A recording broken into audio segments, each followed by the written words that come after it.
الحمد لله نحمده ونستعينه ونستغفره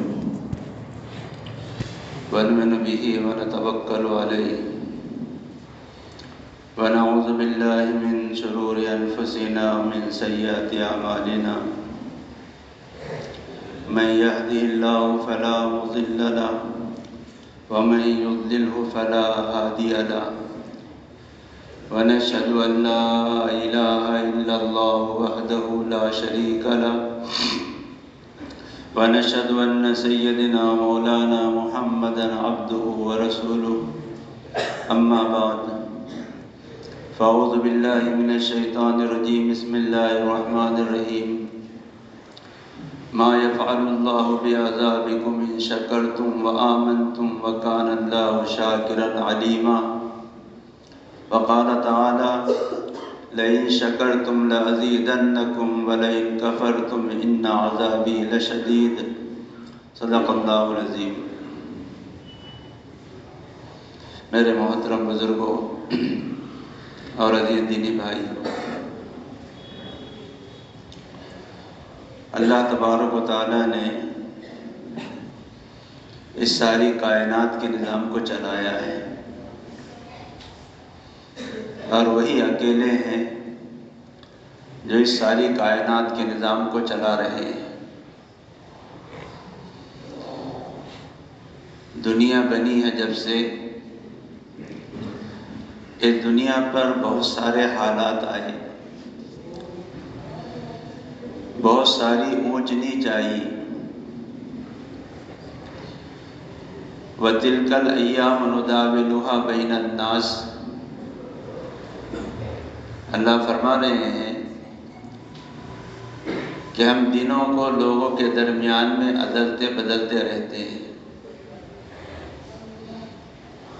کبھی حالات سازگار ہوتے ہیں، کبھی حالات ناسازگار ہوتے ہیں، کبھی حالات موافقت میں ہوتے ہیں، کبھی حالات ناموافقت میں ہوتے ہیں۔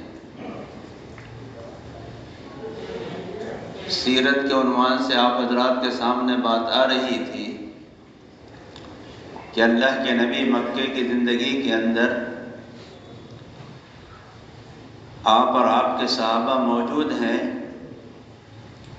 اور حالات سب کے لیے ناسازگار ہیں۔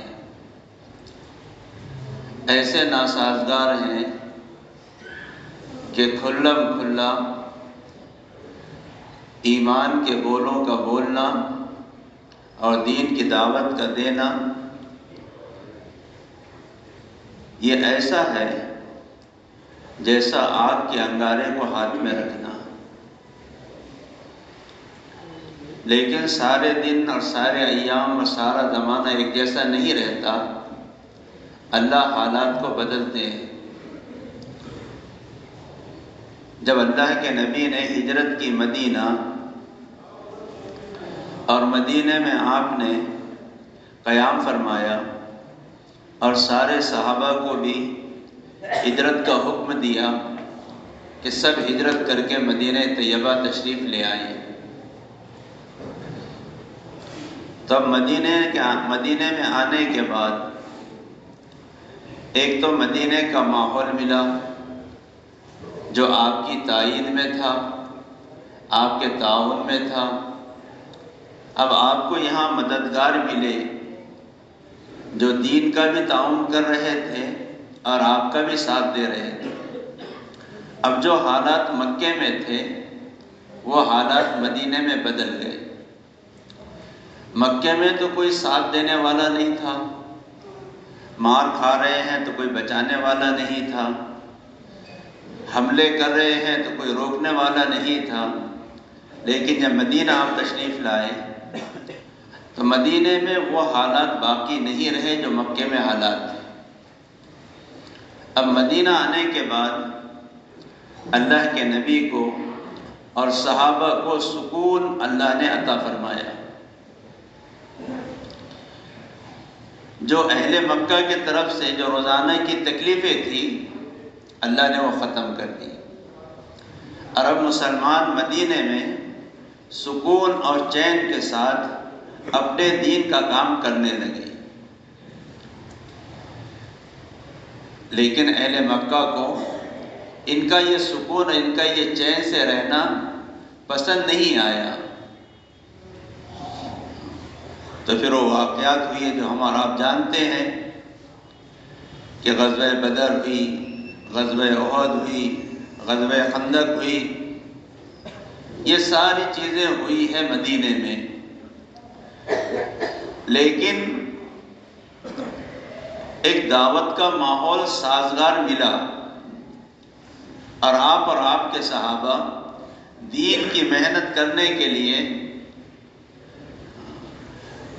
جو ان کو سازگار ماحول ملا، اس کی وجہ سے اللہ نے دین کے پھیلنے کی شکلیں اور صورتیں پیدا کر دی۔ اسی لیے کہتے ہیں ہجرت اور نصرت کا جوڑ۔ ہجرت اور نصرت کا جوڑ کیا ہے؟ جب تک کہ کسی دینی کام کے لیے باہر سے آنے والوں کا ساتھ مقامی لوگ نہیں دیں گے، اس وقت تک کہ وہ کام ترقی نہیں کر سکتا۔ اسی کا نام ہے ہجرت اور نصرت، کہ اللہ کے نبی اور صحابہ جن فکروں کو، جن کاموں کو لے کر آئے تھے، جس محنت کو لے کر آئے تھے، مدینے والوں نے ان فکروں کو اپنی فکریں بنایا، ان محنتوں کو اپنی محنتیں بنایا، اور کام کرنے والوں کا پورا تعاون کیا ہے۔ اور اس شرط پر تعاون کیا، حالات سازگار رہیں گے تب بھی، حالات ناسازگار رہیں گے تب بھی، ماحول موافقت میں ہوگا تب بھی، اور ماحول ناموافقت میں ہوگا تب بھی، ہم ہر حال میں آپ کا ساتھ دیں گے۔ اور مدینے والوں نے اس بات کو نبھایا۔ تو پھر کیا ہوا بزرگوں؟ مکے کی 13 سالہ زندگی اور مدینے کی 10 سالہ زندگی۔ مدینے کی 10 سالہ زندگی میں اسلام جتنی تیزی سے پھیلا، مکے کی 13 سالہ زندگی میں اس کا عشر عشیر بھی نہیں تھا۔ وجہ کیا تھی؟ وجہ یہی تھی کہ مکے والوں نے آپ کا ساتھ نہیں دیا، آپ کی فکروں کو اپنی فکریں نہیں بنایا، آپ کے کام کو اپنا کام نہیں بنایا، اور آپ کا تعاون نہیں کیا۔ اہل مدینہ نے آپ کی فکروں کو اپنی فکریں بنائی، آپ کے کام کو اپنا کام بنایا، اور ہر حال میں آپ کا تعاون کیا ہے۔ انہوں نے اس کی بھی پرواہ نہیں کی کہ ہمارے کھجوروں کے باغ اجڑ رہے ہیں اور ہماری فصلیں تباہ ہو رہی ہیں، نہیں، اس کی بھی پرواہ نہیں کی۔ تو اس کی برکت سے اللہ نے مدینے کی 10 سالہ زندگی کے اندر، پورے حجاز مقدس کے اندر دین اور اسلام کو اللہ نے پھیلا دیا۔ ہم آپ جانتے ہیں بدر میں کتنے تھے؟ 313 یا 317۔ یہ 13 سالہ مکی زندگی کی محنت تھی۔ لیکن مدینے کی محنت میں جب اللہ کے نبی حجۃ الوداع میں جا رہے ہیں تو 1,24,000 ایمان والے موجود ہیں۔ تو یہ 13 سالہ زندگی میں، مکے کی 13 سالہ زندگی میں چند سو ہے، اور مدینے کی زندگی میں 1,00,000 سے زائد۔ فرق کیا ہے؟ فرق یہی ہے بزرگوں کہ اہل مدینہ نے اللہ کے نبی کی فکروں کو اپنی فکریں بنائی، اللہ کے نبی کے کام کو اپنا کام بنایا، اور اللہ کے نبی کا پورا تعاون کیا ہے، پورا ہر لائن سے۔ انہوں نے اپنے گھروں کی، اپنے کھیتیوں کی، اپنے بال بچوں کی اتنی فکر نہیں کی جتنی اللہ کے نبی کی فکر کی۔ اس کی وجہ یہ تھی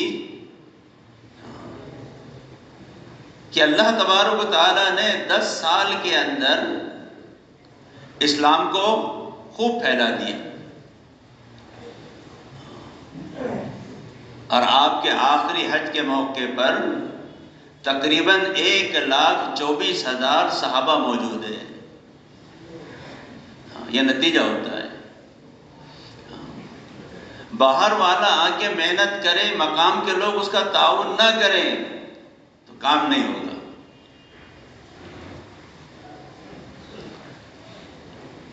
وہ چاہے کتنی صلاحیت والا ہو، کتنی استعداد والا ہو، کتنی طاقت والا ہو، کام تو اس وقت ہوگا جب باہر سے آنے والوں کا تعاون ہر اعتبار سے مقامی لوگ کریں گے۔ اسی لیے کہا جاتا کہ جو جماعتیں باہر سے ہماری مسجد میں آتی ہے، اگر مسجد والے ان کا تعاون نہ کریں تو کام نہیں ہوگا، وقت پورا ہو جائے گا، کام نہیں ہوگا۔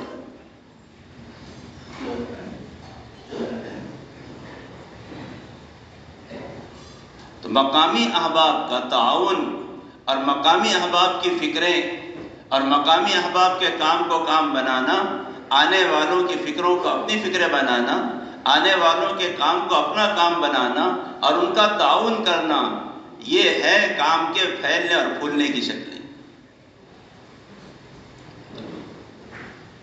الحمدللہ اللہ کا احسان کرم ہے کہ پچھلے جمعہ جو تھا ہمارا، وہ اجتماع کا پہلا دن تھا۔ مقامی احباب کے تعاون سے اور ان کی فکروں سے اور ان کی محنتوں سے اللہ نے اجتماع کو کامیاب کیا۔ اللہ نے اجتماع کو کامیاب کیا ہے۔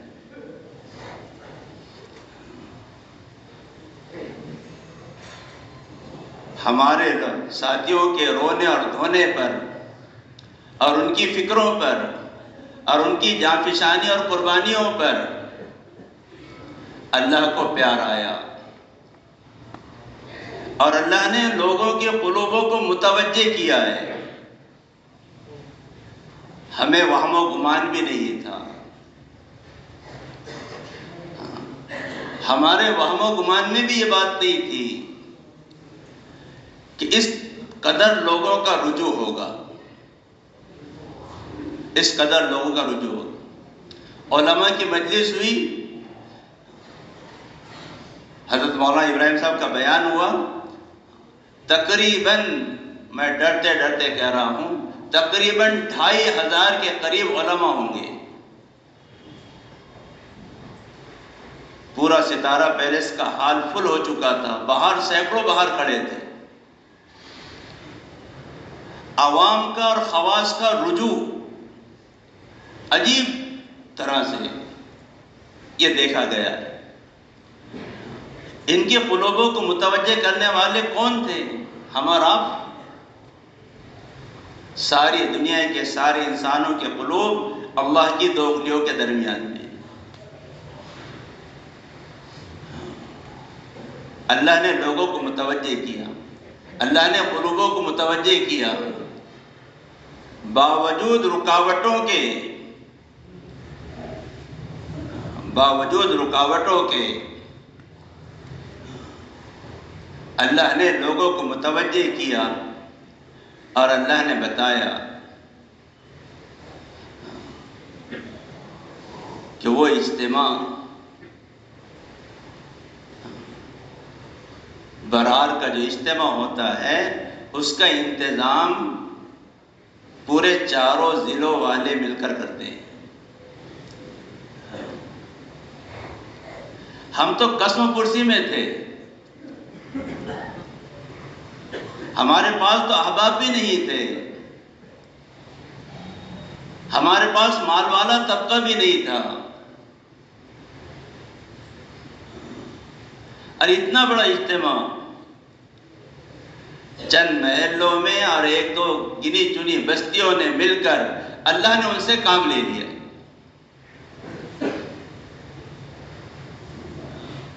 چند محلے اور 1-2 بستیاں بس، اور اتنا بڑا انتظام، اتنا بڑا کام اللہ بتا رہے ہیں۔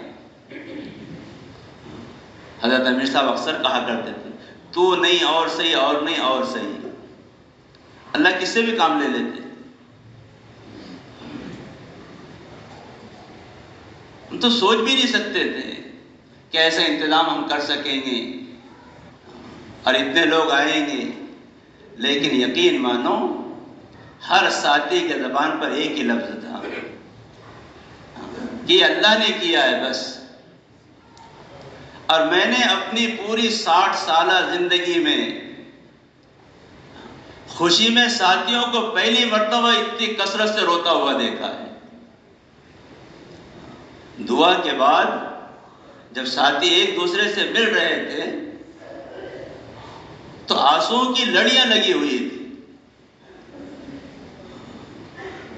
حضرت شیخ نے لکھا ہے فضائل میں، آنسو خوف کی وجہ سے بھی گرتے ہیں، آنسو غم کی وجہ سے بھی گرتے ہیں، آنسو تکلیف کی وجہ سے بھی گرتے ہیں، اور آنسو خوشی میں بھی گرتے ہیں، لیکن ایسا کبھی موقع نہیں آیا، یہ پہلا موقع تھا زندگی کا کہ سینکڑوں ساتھیوں نے خوشی میں ایسا رویا ہے کہ اللہ اکبر۔ آج بھی اسی نظروں میں، ہمیں تو پہلے ہی ساتھیوں سے کہا تھا ہمیں ہنسی خوشی اجتماع کرنا ہے، کسی کے چہرے پر 12 بجے ہوئے نظر نہیں آنا چاہیے۔ اللہ اللہ ہے، اللہ کرے گا، اور اللہ نے ہنسی خوشی کروا دی۔ لیکن کچھ لوگ محروم رہ گئے، تو ان محروم رہنے والوں میں ان کا قصور نہیں ہے بیچاروں کا، ان کو سمجھانے والوں کا قصور ہے کہ سمجھانے والوں نے ان کو غلط سمجھایا۔ حالانکہ دعوت و تبلیغ کی تاریخ میں دعوت و تبلیغ میں یہ اصول ہی نہیں ہے کہ کسی دینی کام میں شرکت سے کسی مسلمان کو روکا جائے۔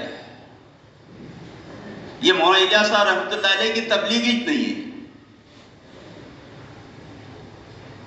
اگر کوئی ایسا کر رہا ہے تو میں تو صاف کہتا ہوں، میں ویسے ہی بولنے میں بدنام ہوں۔ اگر کوئی ایسا کرتا ہے تو سمجھ لے کہ مولانا الیاس، مولانا یوسف رحمۃ اللہ علیہ کی تبلیغ نہیں کر رہا ہے، کسی اور کی بھلائی کر رہا ہو۔ مولانا الیاس صاحب رحمۃ اللہ علیہ نے جس تبلیغ کو شروع کیا تھا اور جس کو امت میں پھیلایا تھا، اس میں یہ چیز ملتی ہی نہیں کہ کسی دینی تحریک کو کمزور کیا جائے، کسی دینی تحریک پر تنقید کی جائے، اور کسی دینی تحریک میں شرکت پر ساتھیوں کو روکا جائے۔ اس کا نام و نشان کہیں بھی نہیں ہے مولانا الیاس صاحب رحمۃ اللہ علیہ کی تبلیغ میں، آپ کی محنت۔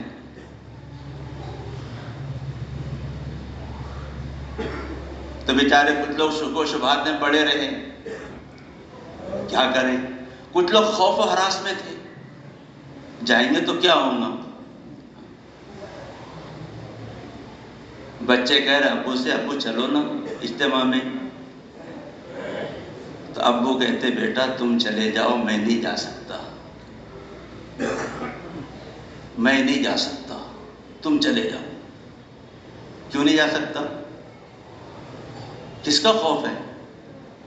اللہ کا کہ غیر اللہ کا؟ ہم تو طاقت سے دعوت دیتے، اللہ کے غیر سے کچھ نہیں ہوتا۔ تو شکوک و شبہات پیدا کیے گئے۔ حالانکہ بزرگوں، اتنا بڑا جو کام ہوا ہے صرف اور صرف اللہ کے فضل سے، اللہ کے کرم سے ہوا ہے۔ اور لوگوں کا جو رجوع آپ نے دیکھا، ہم تو خبر یہ سن رہے تھے کہ 4-5 منڈیاں ہیں، کیا کریں گے؟ پرشاسن پریشان تھا، کئی میٹنگیں ہم کو پرشاسن کے ساتھ کرنی پڑی، اور بڑا خطرناک حفاظت کا بندوبست پرشاسن نے کیا۔ آپ کو کہوں 700 لوگوں کا انتظام کرنا پڑا پرشاسن کے، ہم ان کے کھانے کا، ان کے رہنے کا۔ ہم کہا کہ ہم کو ضرورت نہیں ہے. کہا تم کو ضرورت نہیں ہے لیکن ہمیں اپنا کام کرنے دو. اب پتہ نہیں کیوں اتنے وہ ایکٹیو تھے اور کیوں اتنے وہ پریشان تھے، ہمارے تو ابھی تک کے بھی سمجھ میں نہیں آیا. اسپیشل اسکواڈ آ کے روزانہ پورے اجتماع گاہ کی اور اکابرین کے ٹھہرنے کی جگہ کو چیک کرتا تھا. کرو بھائی تمہارا کام تم کرو، ہمارا کام ہم کریں. لیکن ہمارے ابھی تک کے سمجھ میں نہیں آیا کہ ایسا کیوں. بہرحال بزرگوں، شکوک و شبہات میں بہت سارے ساتھی ابھی بھی پڑے ہوئے ہیں. اس کے لیے ہم نے ایک بات کہی تھی کہ دیکھو، جس طرف اللہ والوں کی اکثریت ہو، جس طرف علماء کی اکثریت ہو، عوام کو وہی کام اختیار کرنا چاہیے. جس کام کے طرف اہل اللہ کی اور دنیا کے بڑے بڑے علماء کی تائید حاصل ہو، اس کام کو ہمیں اختیار کرنا چاہیے. شکوک و شبہات کو نکالنے کا سب سے بہترین راستہ یہی ایک ہے. اسی لیے بزرگوں، شکوک و شبہات پہ نہیں پڑنا. دیکھو، عقل سے کام لو، سوجھ بوجھ سے کام لو. اور ہم نے یہ بھی کہا، اسی مسجد سے کام کو ہم نے شروع کیا اور اس مسجد کو ہم نے ٹھیا بنایا تھا. الحمدللہ، اللہ جزائے خیر دے اس مسجد کو اور اس مسجد والوں کو اور یہاں کی برادری کو. الحمدللہ انہوں نے ہمارا پورا ساتھ دیا. یہ اگر ساتھ نہ دیتے تو آج اتنا بڑا اجتماع نہیں ہو سکتا.